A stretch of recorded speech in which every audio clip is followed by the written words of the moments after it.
Hello, hello! This is your furry president, Neil Fox. I am the president of time and space, and the president of the furry fandom, democratically elected, of course. And with me, as always, is... Hello, I'm the vice president of the furry fandom and the vice president of time and space. Yes.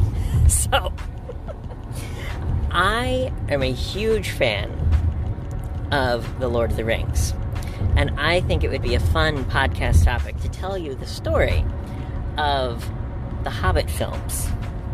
Because it is a wild, crazy, and hilarious story. About the Peter Jackson ones, right? Yes, okay, the new ones. Because when it comes to Hobbit films, you have the originals, you have the, it wasn't Hans Zimmer, was it? Hans Zimmer? No, Rankin Bass, there we go. Yes, the Rankin Bass one was the first one, I believe, wasn't it? Yes. The original Hobbit was actually animated. Yeah, I actually like that version. It's very true to the book. Yep. And it was produced, I don't remember roughly the same time as the book. Yeah, it was, I don't remember if Tolkien was still alive or not, but yeah, the Rankin Bass one is a good adaptation. Yes. It's more of a cartoony, kid-friendly adaptation. Yeah. The animated one, the original animated one was, one of the best. The Rankin Bass one. Yes. Mm-hmm. No. There's been several animated. Oh, okay. There's the original animated, which is more true to the book. Mm-hmm. The Rankin Bass one is the kid-friendly one. Ah.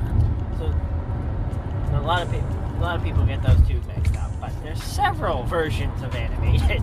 Oh, unsurprisingly. Okay, interesting. Yeah. So,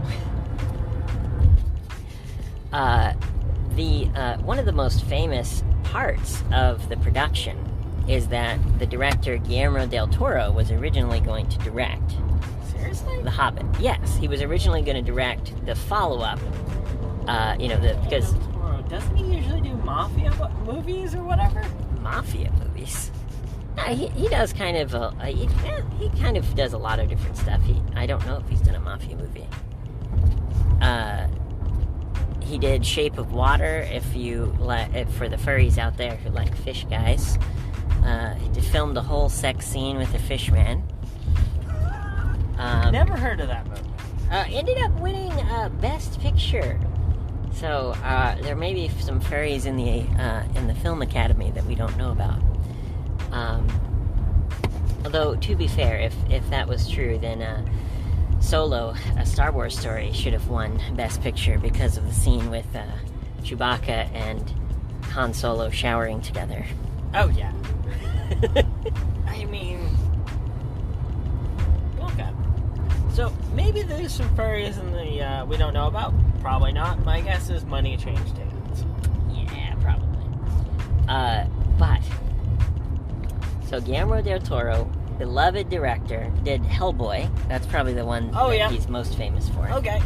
So has a lot of experience with practical effects. Like, people were so hyped, including me, so hyped for him to do this. And they were going to do it as 2 movies. Okay? As you should. Right. The books are ridiculous. Yes. Well, and, a lot of people have tried to do a 1-movie adaptation, and it's a bit rushed. So, like, Little what? The Rankin Bass version is good, but it is a bit rushed just because there's so much story to get through. And one of the reasons why is because Tolkien originally wrote it as a children's story. He wrote it as a story that he told to his kids, and then he just wrote it down into a book. Yes. And, so each chapter is kind of episodic of, this is the chapter for this night's reading. This is the chapter for this night's reading. And so, Yeah, we're going on an adventure. We're going on an adventure through the forest, and then we meet the spiders, and then we meet the elves, and then we meet the people in the barrels, and it's. And then we meet the dragon. Yes, Smaug. And then we have the War of Five Armies, which I forget. Was The Hobbit ever... The Hobbit was just one long book, wasn't it? The Hobbit was one book, yeah. And not even that long. It's about 70,000 words, which is pretty typical book length. It's about the same length as the first Harry Potter book, for example. I mean, they managed to cram an entire fucking war into it, though. Right. Well, the thing is that in the book, the war is not really the strong focus. It's they do have, I think, like half a chapter about the war for the gold and all this, but of course in the films they had to make that into like half a movie. So they've taken half of a chapter and made it into half of a movie. I mean, nothing wrong with that. In the movie, they added a bunch of dumb padding, such as, the dwarves, we're going to build a golem out of gold, or some dumb shit. I'm like, this wasn't in the books. Right? What is this, Skyrim logic now? Oh, yeah, there's a ton of Skyrim logic in the movie. Oh, God. It's terrible. Oh, my God. So, I was super hyped.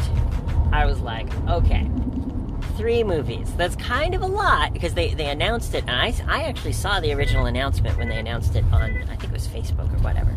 And Peter Jackson was like, yeah, I'm so excited to make these movies, and I was like, okay. I was cautiously optimistic, just because The Lord of the Rings is so good. Yeah. So good. Some of the best movies ever. So, Guillermo del Toro leaves the project.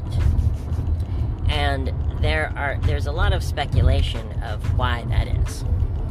Because they had done 18 months of pre-production. Yep. Of, art and sets and costumes and all of this. And because it was Guillermo del Toro's vision, they just threw all of it out. And I'm just like, why? And apparently, and this is not fully confirmed, but apparently what happened was Guillermo del Toro wanted to make this movie, and Peter Jackson, the guy who made the Lord of the Rings movies, he wanted to make it more of a Lord of the Rings prequel movie. Whereas Guillermo del Toro wanted to make it more of like a whimsical, more, lighthearted, more children's type movie. And that's what he's good at. He's very good at making these, like, fantastical movies. Yeah, he is. And so we don't know exactly what happened behind closed doors. But the speculation is the studio, Warner Brothers, which had acquired the studio that made The Lord of the Rings, the speculation is that the studio basically said, look, The Lord of the Rings made a shit ton of money. We want another Lord of the Rings. We don't want a children's movie. And Guillermo del Toro was like, well, I want to make the movie that I want to make. Like, I've been working on this for, a year and a half. Why, you should have told me this at the beginning. Yeah. And so, unfortunately, Warner Brothers basically says, look, we're going to make this movie. We have the rights to do it. Someone is going to make it for us, whether we have, regardless of what director we have to bring in. However, if you want us to do it in New Zealand, then Peter Jackson needs to direct it. Why does it matter? Because he has all the connections with all the filmmakers and actors and all this in New Zealand. Yeah, fair enough. And so, Peter Jackson had very publicly said, I don't want to do any more Lord of the Rings. because it was really, really hard. He worked for, 5 or 10, however many years it was. It was a very long time that he worked on Lord of the Rings. He had a storied career. Yes, exactly. And, so he basically gets handed this, $500 million. Of course. And they're like, well, either take the $500 million and make the 3 movies, or we're gonna go and do it in, like, Poland or Turkey or whatever, where it's really, really cheap, and New Zealand won't get this $500 million. And so his hand was kind of forced, where he was like, well, I either do it and help, everyone that I know, the entire country of New Zealand, and all of the actors and everybody. Why hasn't Peter Jackson come up with some crazy plan to get a successor? Good question. I don't know. Why hasn't he come up with some way of finding someone to take up the mantle of making Lord of the Rings movies? I don't know. You think he'd have a star pupil that he could give the role to? You would think. That would be the smart thing. Maybe that's what happened. Peter Jackson's name was on it, but he secretly passed it on to someone else. Not as far as I've seen. I mean, I've watched some of the behind-the-scenes stuff, and he's, directing basically every scene. Oh, okay. So, they start filming the production. And they start with basically no prep time. Of course. Which is such a great idea. Because, the studio's like, well, we were promised that we would get a release of, 2010 or 2012 or whatever. Or 2012 with the first one. We were promised we'd get a 2012 release, so, we have to hold you to it. And so they start filming, and every day, there's delays. Delays. The sets, this set isn't ready, or this isn't ready, or this isn't ready, or this isn't ready. Yeah, you guys went, we need to make money, and how much money did they lose as opposed to just going with, I can't pronounce his name. Guillermo del Toro. Why didn't they just stick with him? They would have made money. They would have. Oh my god. It is so frustrating. As a person who enjoys the craft of filmmaking, I enjoy all aspects of it. I enjoy the story, I enjoy the behind the scenes, the stories of the actors and the directors and all this. As someone who enjoys the art, it is so frustrating to me when I hear one of these stories of like, oh, well, the studio got in the way of making the art. And because we need to make money, because how are we supposed to afford anything? You guys have a fucking mansion to begin with. Shut the fuck up. Right. You sit down. Shut up. Right. If you want to make a Marvel movie, make a Marvel movie. If you want to make a Lord of the Rings movie, let the people do their craft, Let them do their job. Right. But money! There's more to life than making stupid amounts of money. Not for a studio. So. Maybe we could do something with the presidency on that one. Maybe so. So, unsurprisingly, because of the amount of production time that they had, which was very, very low, basically no pre-production, basically no time to get the sets and the costumes and all that ready. They're doing green screen on everything. Of course. And it's very easy to tell if you're watching one of the films. They basically would build like a little, maybe 10 by 20 foot set. Yep. And then just put green screen around it. Yeah. And here's the thing. One of the reasons why the Lord of the Rings movies are so good is because they had to do most of it in camera. Yeah. They had to, because it was, 2001. And in 2001, computer graphics are not that advanced. So, for example, the Nazgul. Yeah, that was all practical effects. Yeah, the for those who don't know or don't remember, the Nazgul are the ones that ride the horses and chase Frodo and them for the ring. The Black Riders. And Jackson has said in interviews that he wanted to do the Nazgul as CG because, unsurprisingly, filming someone riding a horse while wearing about 50 pounds of black cloth and barely able to see is exceptionally dangerous. A little bit. Dangerous. But... Wait, how is it 50 pounds of cloth? The costumes that they had? Yeah?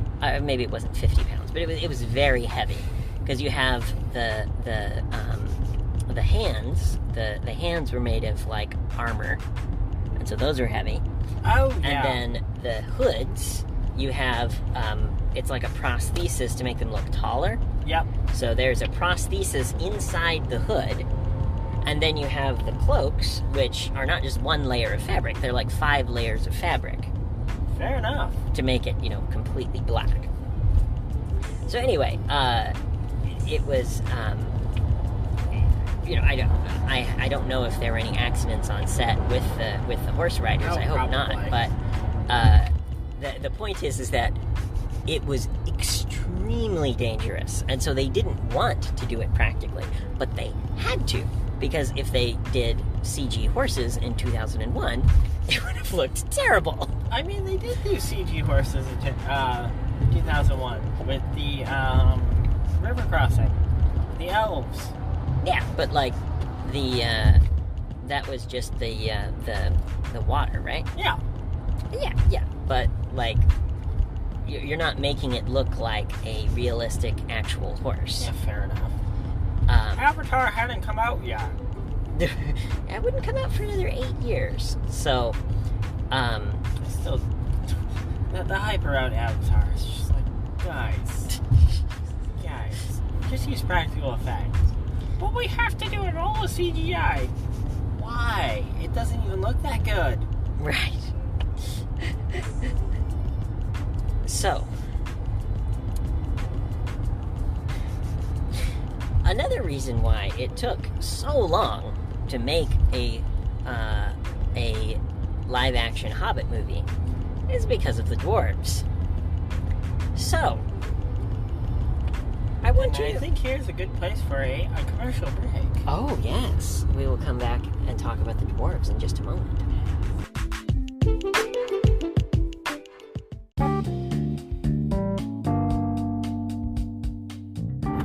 All right, and welcome back to the Furry Podcast. I was just telling you about all of the crazy stuff that happened during the production of the Hobbit movies. Yes. And I was just getting to the part about the green screen. Oh, yeah. So. I remember this. I remember seeing bits and pieces of them behind the scenes, and they're like, that's a green screen, and that's a green screen. And Ryan George even pointed it out at some point. Yeah. Well, it's one of the things that's criticized about these kinds of movies is that it looks fake. Like, the Clone Wars, for example. Star Wars The Clone Wars. Like, 90% of it is green screen. And it looks like 90% of it is green screen. You're right. Well, The Clone Wars was an interesting movie series that really didn't have too much direction in the right way. Yeah. They should have just made it super dark like the first set of films and skipped the whole midichlorians thing because no one cares. Right. Anakin, you are the chosen one. Bilbo, you are the chosen one. Bilbo, you are the chosen one. You're going to come with me and we're going to throw that ring into Mount Doom. And I mean, so you watch some of the behind the scenes, and so Christopher Lee played Saruman. He's the same guy who played Count Dooku, ironically enough. Is he just typecast to be a villain? A little bit. He kind of looks evil. Okay, so he's not just typecast to be a villain. He's typecast to be a villain that falls from grace because they see the wider picture and they choose a different side because they become disenfranchised with the entirety of everything. And granted, Saruman's death was very funny. He fell out of a building and impaled himself. Yeah. That was one of the extras. Well, and from what I could tell, everything they filmed with him, there were no other actors. Like he couldn't. There must have been a scheduling conflict or something. Isn't there? No other actors in the set.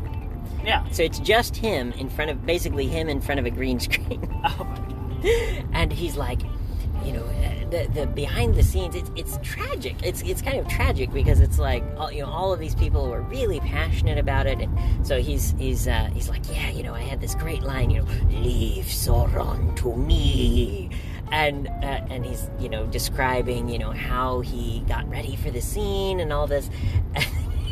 Then they cut to the filming and it's just him in front of a green screen. It's like, oh my god. Yes. Epic screen. Dude, this isn't putting me in the right mood here. Come on. Yeah. The fuck? Well, and Ian McKellen, Sir Ian McKellen, knighted by the Queen, of course. Oh, of course. Is the one who plays Gandalf. And he is a Shakespearean actor. Yeah. So he's similar to a Jean-Luc Picard, whatever his name is, a Patrick Stewart, who his training is from Shakespearean acting. And so he's used to being on a set with a bunch of other actors and acting off of the other actors. And so instead of, oh, by the way, you're being put in front of a green screen and good luck. Well, so in the Lord of the Rings movies, most of the effects were done in camera.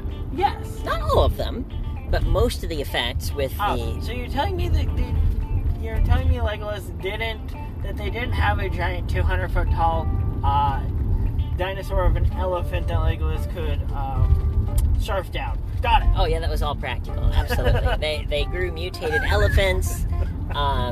They shot it full of arrows. The elephant died on screen. No, that obviously that was CG. But for example, I actually did the Warner Brothers studio tour. Yep. A few years ago, and they actually have a really cool little exhibit about the Hobbit, or about the Lord of the Rings films. Yeah. Where you sit on one side and your friend sits on the other side, and they do one of those in-camera effects to make one of you look like a hobbit. And I'm like, dang it, I'm already small enough. I don't need to look more like a hobbit. But you are a hobbit. No. With brittle bones. And now you're a fox. And of course, he likes shiny. Just stick a shiny in front of his face. He'll be fine. Yep. Either shiny or dick, one or the other. Or both. A shiny dick. Shiny dick. That's just a lot of lube on a dick. So, as I was saying, in the Lord of the Rings, most of these things were done in camera. Yep. So, Ian McKellen is acting with the actor who plays Frodo, and they're on the same set. Yeah. Despite the fact that they're like in different places to give the effect of the difference in size. But they didn't do that with The Hobbit for the most part. So for the Lord of the Rings, what they did was they had 3 copies of most of the costumes. They had the regular size, they had the dwarf size, and then they had the oversized one if they needed to make the character look bigger. And so they would, for example, let's say there's a scene of, there's a scene of Gandalf giving Frodo a hug. Yeah. And so for the shot where you see Frodo's face, there's a actor who's 7 feet tall, wearing the oversized version of Gandalf's robe, and giving because the actor who plays Frodo is the same height roughly, as the actor who plays Gandalf. But it's seamless. You cannot tell, or it's difficult to tell. You have to really be paying attention to detail to notice these things in The Lord of the Rings. And for The Hobbit, they decided that was too hard. Why put effort in when you can use a computer to bullshit your way? Yes! Of course. Let's be lazy. They took the George Lucas approach, where for the first Star Wars films, there's all these stories about like how great of a director that George Lucas was, and how much effort that he put into each scene and each character and each, all of this. And then there's stories from when they did the prequels, and it's so funny. George Lucas was just drunk. It's fine. He would be like, all right, so the shoot starts at 7 a.m. He walks into the scene. He walks onto the set at 7 a.m. He sits down with his coffee in front of his monitors, and he's like, okay, shoot the scene. Now, to be fair, the shots in The Hobbit are much more ambitious than the ones that they did for the prequels. But the reason why I'm telling you about Sir Ian McKellen specifically is because, like I said, he was used to, in his older career, acting on stage. And then he was used to, for The Lord of the Rings, acting off of the other actors. Even if it was somebody in a different, somebody of a different size and a different costume. But for most of the scenes in The Hobbit, they just filmed him in front of a green screen, and there were no other actors on the set. And this frustrated him and depressed him so much that there are stories of him nearly just quitting the entire production. Just I'm not surprised. Just being like, look, this is not why I am an actor. I'm not an actor to just stand in front of a green screen and spout off lines. I'm an actor to be an actor, to be an artist. Yes! And Ian McKellen specifically, he is a huge nerd about Lord of the Rings. Like, it's actually really funny. In the special features for Lord of the Rings, they'll talk about how they had a bunch of experts on the set of It's like, oh, by the way, not that. And eventually they were still consulting experts, but they would go to Ian McKellen first. Yeah. They would go to him first for oh, are we portraying this character accurately? And be like, oh yes, of course.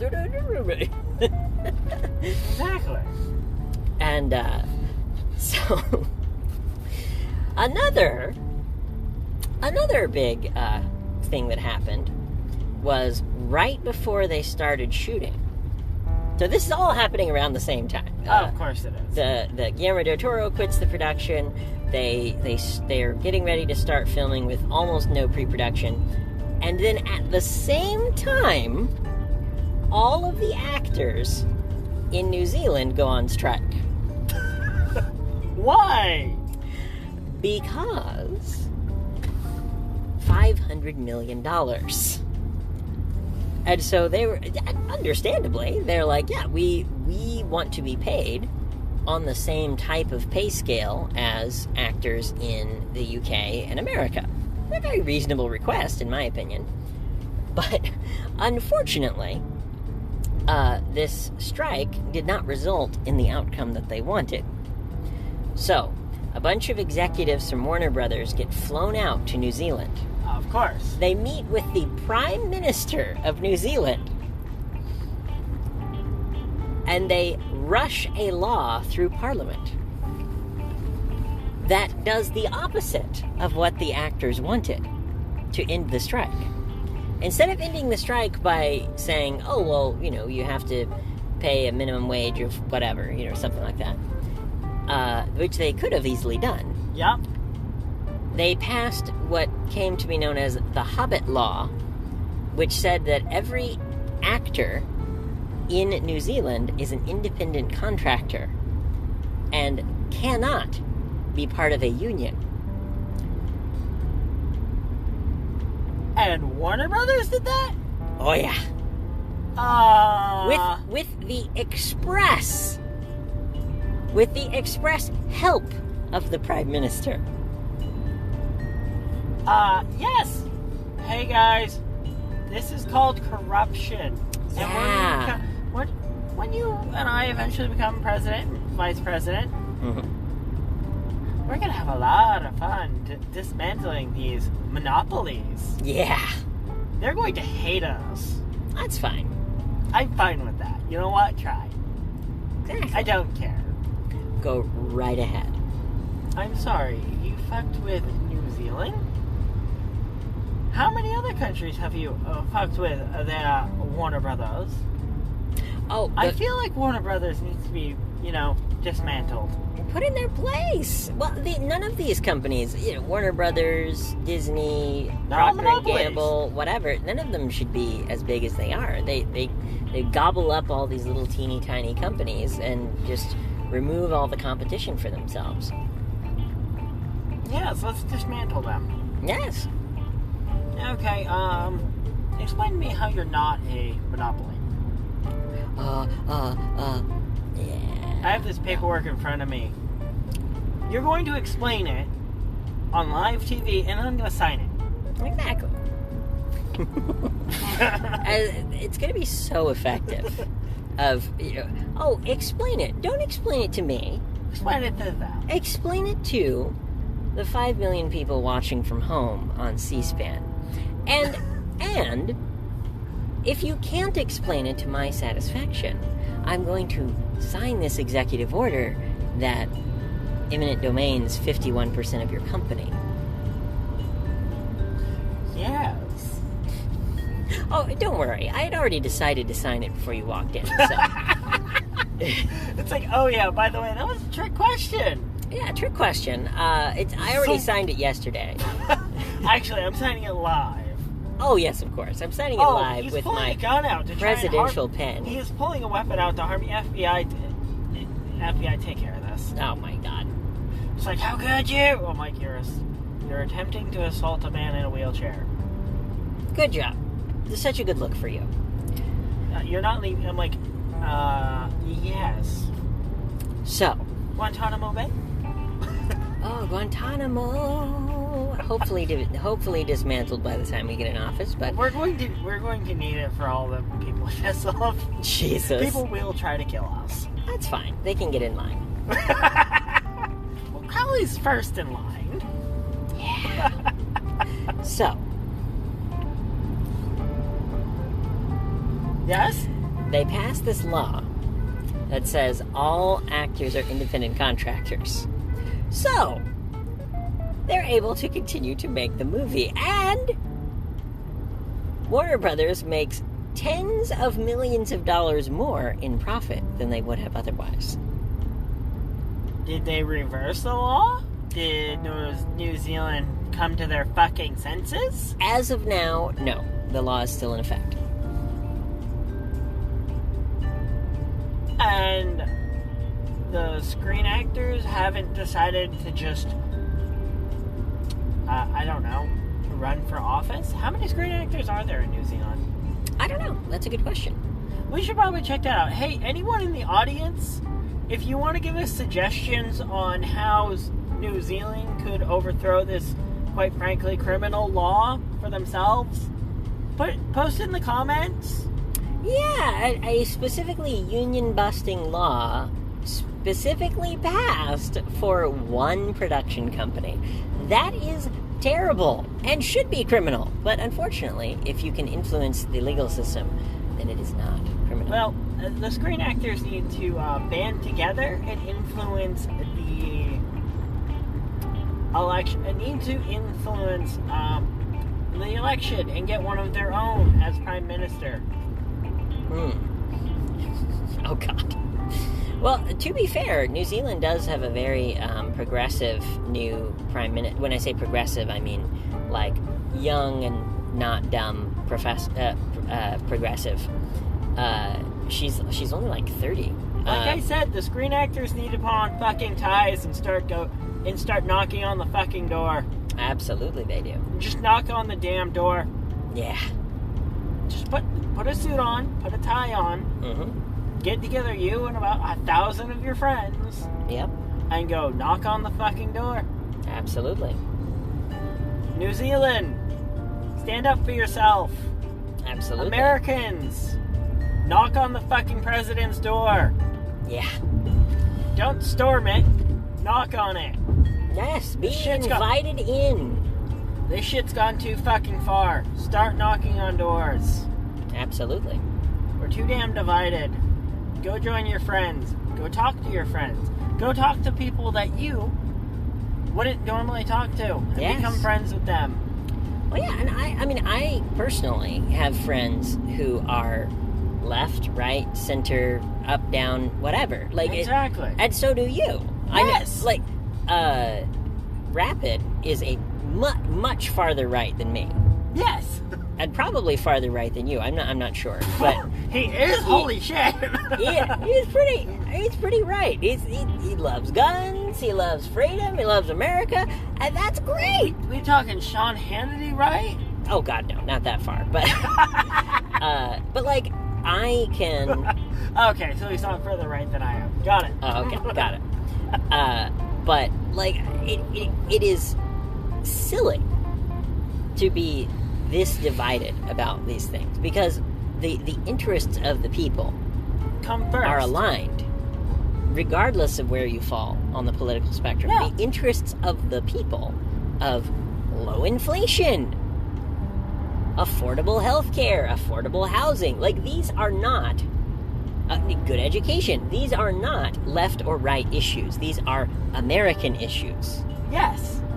The fact that we are so divided on these things only helps the people who are trying to take these things from us. It only helps them. It does not help us in any way. No. And the sooner we figure this out, the sooner we band together, the happier we'll all be. Absolutely. So, The Hobbit. Yes. In my opinion, a glorious train wreck of movies. So, for example, the person who plays the female elf. Galadriel? No. So the female elf who falls in love with the dwarf. Oh, Jesus. One of the most ridiculed storylines of all time. And to be fair, she did an excellent job in playing a character, but just the script was terrible. I learned that the love triangle of her and Legolas and the dwarf was added in reshoots. There was a love triangle? You don't remember? Keep right at the fork. I never really watched the movie, okay? Well, you're not missing much. Jesus Christ. I know that they broke it into several segments, and I know that they tried to build a golem out of gold. Yes, they built a, oh god, that scene was so stupid. Keep right at the fork. So, because of the splitting it into 3 movies, they had to have a climactic scene for the second movie. Yes. And so, for the climactic scene, they just invented a scene that isn't in the book, where they're all running around underground, and they make this giant golden statue, and then the golden statue melts and gets gold all over Smaug, and it makes no sense. It'd be more accurate to throw Tom Bombadil into the middle for no reason. I literally would have preferred that, yes. So... At least you would have gotten screen time eventually. Jesus. Tom Bombadil! Do you know the story behind Tom Bombadil? He was in the books, but never in the movies. Well, yes, but the reason why he was in the book is because he was Tolkien's children's favorite character. Yes. So he told all kinds of stories to his children about Tom Bombadil. And he just was like, well, I'm writing this fantasy book, I might as well put Tom Bombadil in there. Yeah, exactly. And it totally feels that way, too, of just like, oh, here's this random character, he's super powerful, he can put on the ring and not be affected, and then he's just never mentioned again. Okay. He can make the ring just vanish from existence. Yeah, exactly. Tom Bombadil. Yeah, could have single-handedly ended the war. Yeah, he could have. I made it vanish, and now it's gone. Okay, well, too bad. Meanwhile, Frodo's like on Mount Doom. He's like almost dying, and he's like, "Fuck, man! Tom Bombadil could have solved this so easily. Fuck! We could have used the fucking eagles." I think that was Gandalf's plan, to use the goddamn eagles. Well, I mean, the eagles do pick them up off of Mount Doom after they drop in the ring. Well, so. why didn't they use it before? So, one, to be able to tell the story, and two, because Sauron had eyes in the sky. So he had the flying, at that point in the book, art books. There's only 4 Nazguls that can fly. But, yes, but if they saw eagles flying into Mordor before destroying the ring and destroying Sauron's power, then they would have sent the Nazguls after them. The eagle gods! I'm pretty sure eagle gods can destroy demigod Valar. It depends on how powerful the eagles are. The eagles are described as just being flesh and blood eagles. They're not described as being, like, magically powerful.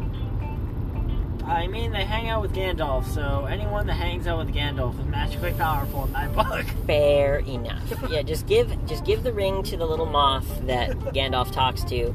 Have the moth fly. Why do we never see that on the Lord of the Rings subreddit? Have the moth fly the ring to Mordor. It's just a little tiny, like.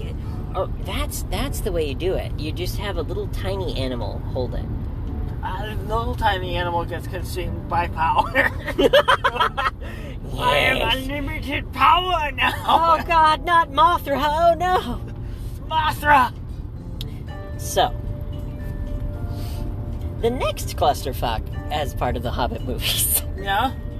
So, Peter Jackson, for whatever reason, insisted that it had to be filmed in 3D and 48 frames per second. That just looks hideous. It looked terrible when they tried it. It did. And there are several reasons why it looked terrible. Because the human eye typically perceives things in 60 frames per second, not 40. Well, no. So, so we're going way back in the history of animation now. So, I think it was Disney or somebody around that time period of like the 1920s realized that if you do 24 frames per second, most people can't distinguish between 24 frames per second and anything faster than that. Really? At least at that time, for animation, that was the frame rate that was decided on to do fluid motion. I mean, so... Or sorry, anything less than that looks jerky. Anything more than that looks like there's no significant increase for most people. So why do computer monitors go up to like 240 frames? Excellent question. Most of the primary reason is because people like things that are as technologically advanced as possible. Good point. I agree. It doesn't really make that much of a difference after 60 frames per second. Some people can, if they really train themselves, like speedrunners or whatever, some people can distinguish about 100 frames per second, but anything more than that, it's just, there's not really any point. Okay. So it's good to have the 144 hertz I got. Good. Okay. Actually, I think it might be a 2. I don't know the hertz on it. I need to check that, but no big deal. So, one of the reasons why it looks terrible is because people are used to watching movies at 24 frames per second. Yeah. If you look at you can even try this for yourself at home. If you look at a game footage that is 24 frames per second, or you look at game footage that is 60 frames per second, one looks like a movie because people are used to watching it in 24 frames. Yeah. So, it doesn't really add that much to the experience for most people. And by having double the number of frames, you have to have double the number of frames in your special effects. Of course. So, time for a riddle. What do you get when you combine a movie that is about 90%, that's exaggerating, but about 90% special effects with 48 frames per second in 3D. So, 3D! Let me answer that. So, what do you get when you get 40 frames per second and 3D? Well, video games have been trying to do this for ages. Video games have never been able to figure out 3D. That's true. The concept of video games in 3D died off ages ago. Yeah. They figured, this shit ain't worth it. Right. It looks terrible. Right. We can't get it right. Hell, we can't even get the 3D right half the time. Exactly. And unfortunately, by going for this ambitious goal, it just makes it look like shit. Because if you're comparing the footage of the real-life characters, so, if you shoot a human actor at 48 frames per second, the motion is very smooth and very clear and all of this. Yeah. Whereas if you see, for example, the goblins from the second movie, oh my god, you might as well be looking at the effects from a video game made in 2007. It's really not that good. It's like PS2 era graphics? I'm exaggerating, but it really does not look good. They didn't use the CryEngine. I knew it. Oh, damn it. They should have done that. They should have used the CryEngine. And so people have speculated that, if they had been doing it in 24 frames per second and not 3D, that they could have spent the extra render time and animation effort and all of this on making the effects look more realistic instead of just making them passable for 48 frames per second. Yeah.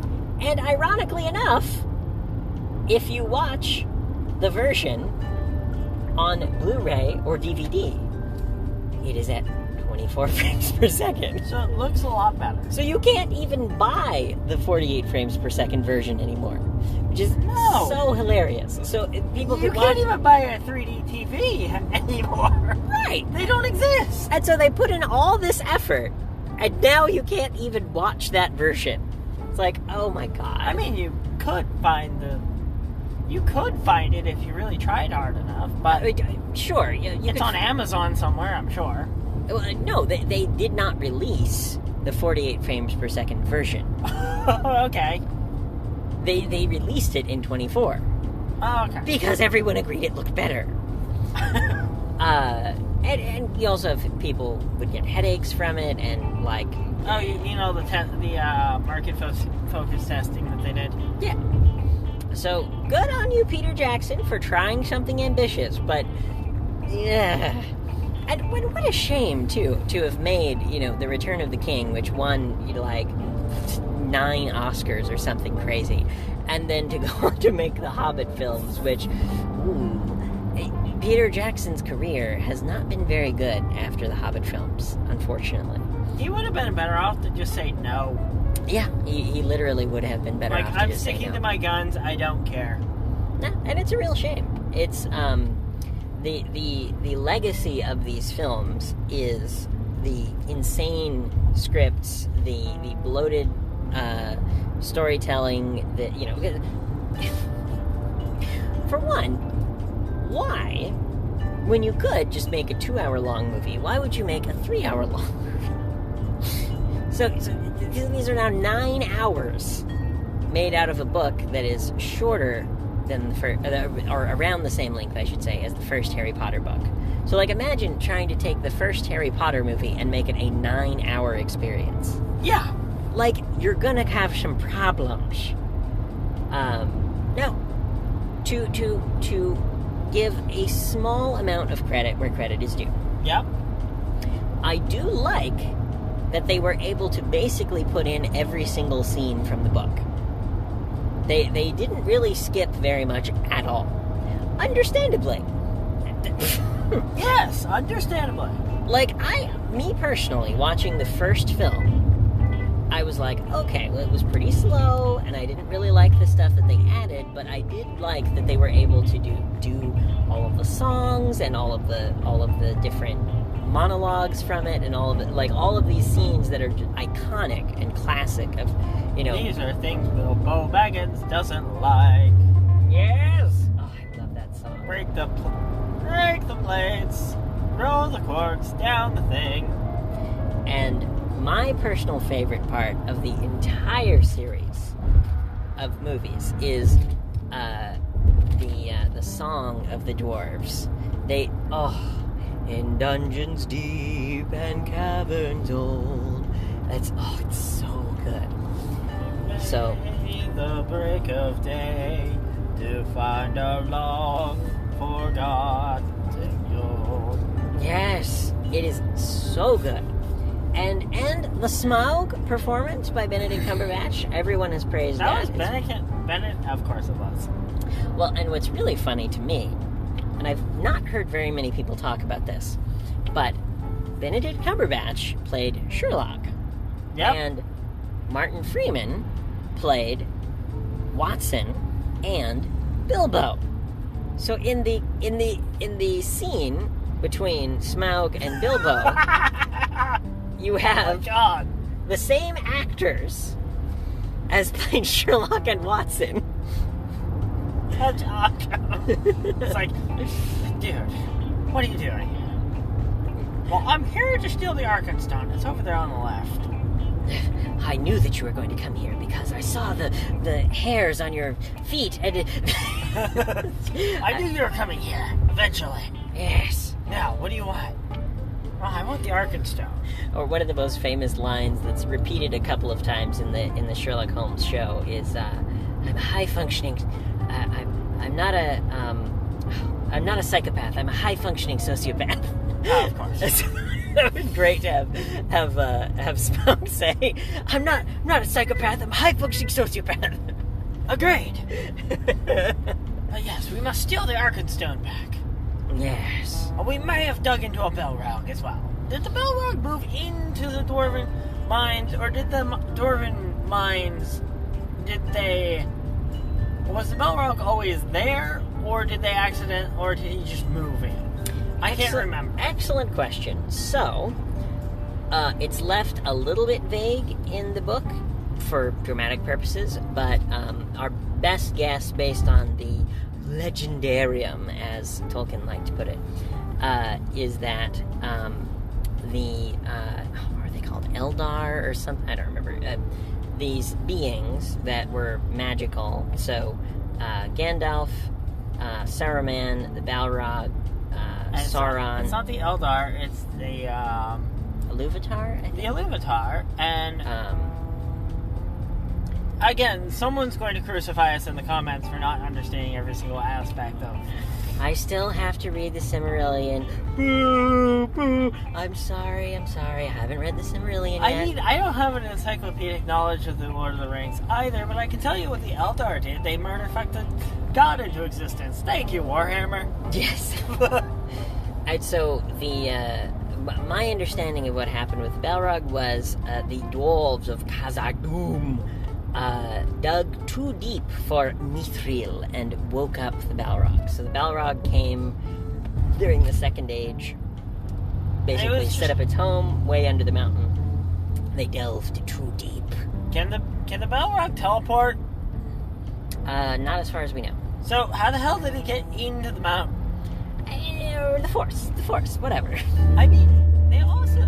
Gandalf also manages to fall through dimensions while fighting the damn thing. That's true. According to somebody who did the math using the distance that they fall in the movie, they fall down like 5 miles. It's like, oh my god. So the dwarves dug down several miles into the dirt. Yeah. Why? Oh yes. For Mithril. And gold. So what were they doing? And jewels. So what were they doing with the mithril? I know they made some armor out of it, but how much mithril did they have? Not very much. It was called true silver, and it was very, very rare. I do also like that for Dungeons and Dragons they just stole some of the words. Oh yeah, it's very funny. So like Dungeons and Dragons, mithril is actually fairly common and used to kill chaotic beings, I think. I don't know. It's a damage breaker for something. I can't remember what. Well, and the orc comes from Tolkien. That's the speculation is that it comes from the Old English word for ogre, which makes a lot of sense. Tolkien also fought in the trenches of the Somme. Jesus. The whole point of the Lord of the Rings is just an allegory for World War I. Well, and one of the things that I really like about Tolkien is that he doesn't beat you over the head with it, despite the fact that it is a very allegorical story. It's not quite like the other allegorical story of magical Jesus Lion saves the day. Oh God, I have heard so many funny comparison memes between C.S. Lewis and Tolkien. It's like, oh, I'm gonna create 7 languages for my book, and some of these languages are only gonna be used one time, but he's like the entire description of like all of the way the verbs are conjugated and all this. And meanwhile, they compare it to C.S. Lewis in The Lion, the Witch, and the Wardrobe, where there's just a scene where just Santa just shows up and just gives the children presents, and it's just why is Santa giving us deadly weapons? Why is there a Santa in this fictional world of Narnia? Doesn't matter. Who cares? My best guess is Santa is actually had one of the. Okay. So, I've seen that several times. I forget who the fuck that is. Looks like the Beatles.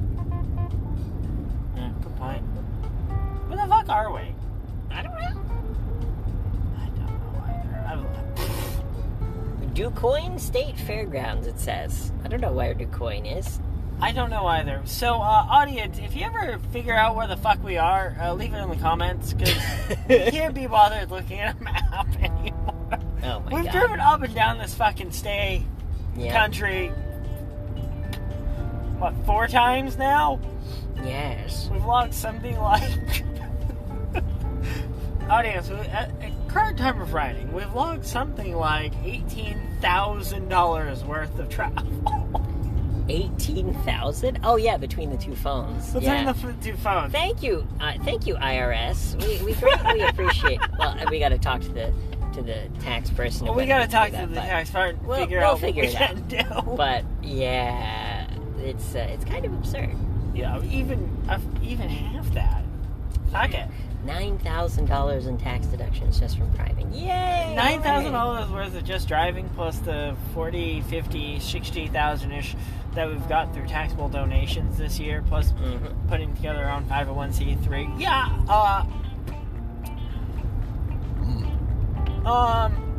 plus spending pre-tax dollars to afford shiny things. Exactly. Well, thank you for listening to me talk about The Hobbit. It is such a beautiful train wreck, in my opinion. People talk about the prequels all the time, but they do not often talk about The Hobbit anymore. It is rare for someone to talk about the Hobbit movies anymore because they were so bad. Oh, the Star Wars prequels, which garbage. See, okay. Yes. But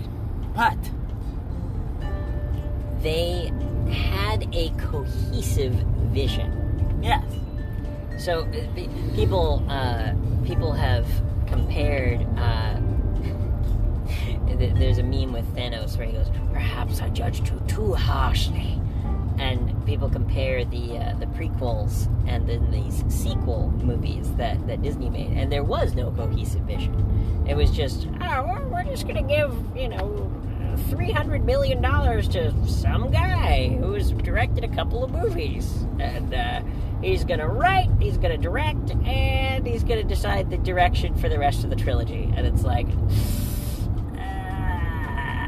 you understand that Rian Johnson has never made a film on this scale before.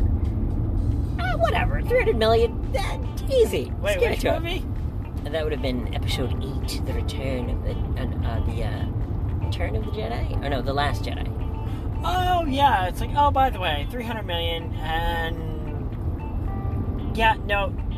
This is just Star Wars Legends at this point. Yeah. It certainly feels like Legends content. But, oh, we're gonna blow up a bunch of we're gonna blow up a bunch of ships with our hyperdrive drone. No, we're just gonna blow up a bunch of ships with a hyperdrive on a starship.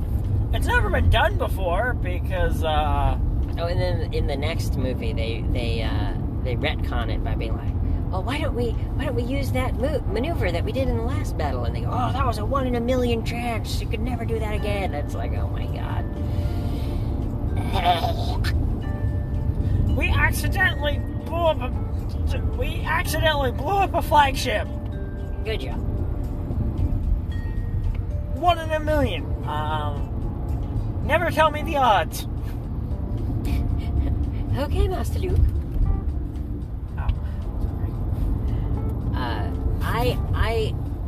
They need to bring HK-47 back. Who is HK-47? The best character from the Old Republic. Oh. He was a killbot. Oh my god. He was an assassin droid. An assassin droid. Who said meat bags. Meat bags. Organic meat bags. Well, to be fair, that is an accurate description. Yes. So,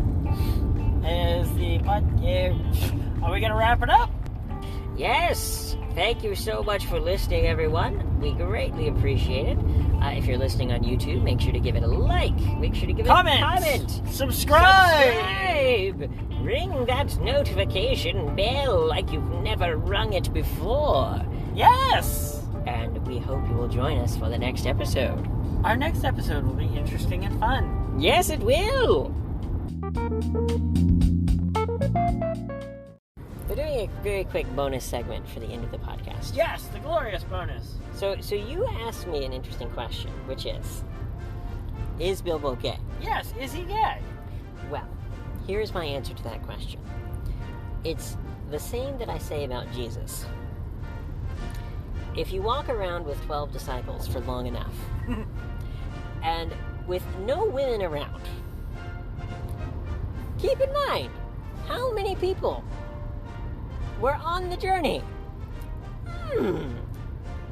13. Just like Jesus and the 12 disciples. I've got it. He wasn't gay. They were busy hitting up brothels off screen every other night. Oh my god. There's the porn parody that we all need. The Hobbit, an unexpected orgasm. The Hobbit with the one ring of power. The one cock ring to rule them all. Yes. One cock ring to find them. One cock ring to bring them all, and in the dungeon bind them. Oh, great. So it's not just a porno. It's a BDSM porno. Okay. Of course. Well, I mean, you have Gandalf, who is just the daddy. Yes. I mean, and Ian McKellen is gay. So. Wow. And then you have Thorin, who just looks in every shot, he looks like he's ready to fuck. Like, he's ready. He's ready to just rip off those dwarf clothes and fuck. And then you have all of the really weird-looking dwarves, which, let me be clear. If you go to an orgy... Yes? You're going to find a lot of weird-looking people. Because... It's an orgy, of course! Well, yes. I've been to a few. Yes! And great! There's nothing wrong with that. It's just like, these are exactly the type of people you would expect to see at an orgy. Guy with a really big beard, chubby guy, guy that can't hear anything. That's fine. There's one of the dwarves that he just has like a hearing. It looks like a trumpet. He just has it up to his ear the entire movie. It's so fun. And then we have Bilbo and his friend Pippin. Pippin? Is it Pippin? Pippin is from The Lord of the Rings. That's fine. Yes. And Bilbo, see, here's, I'm sure someone on Archive of Our Own, a fan fiction website, I'm sure somebody has written this, but the Unexpected Party is the name of the first chapter. The Unexpected Party. Yes. And Gandalf draws a symbol on the door to show the dwarves where they should go. And so in my porn parody version, he just draws a penis on the door. Oh, yes. And then the dwarves all know that it's just going to be a fuck party. And, oh, it's what Bilbo Baggins hates. And they're all just fucking while they're singing. Oh my god. No, don't break my plates. No. Everyone, please, put your clothes back on. And then they have him sign an NDA. I mean, like, it all makes sense. Yes.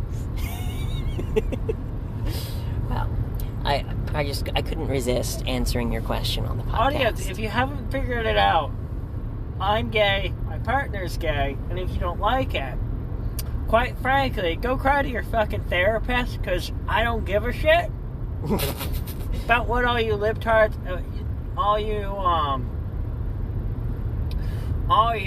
anti-gay bashers think, because quite frankly, you're wrong, you're all moronic, and reassess your lives. I like that your first intuition was to blame the libtards. Meanwhile, you would struggle. You probably could, but you would struggle to find a libtard, quote unquote. You'd struggle to find a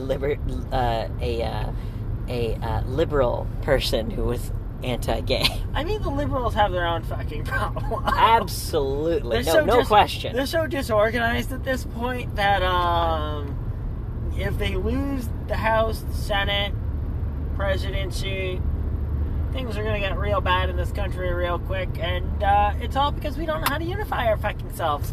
Kill! Yay! Yay!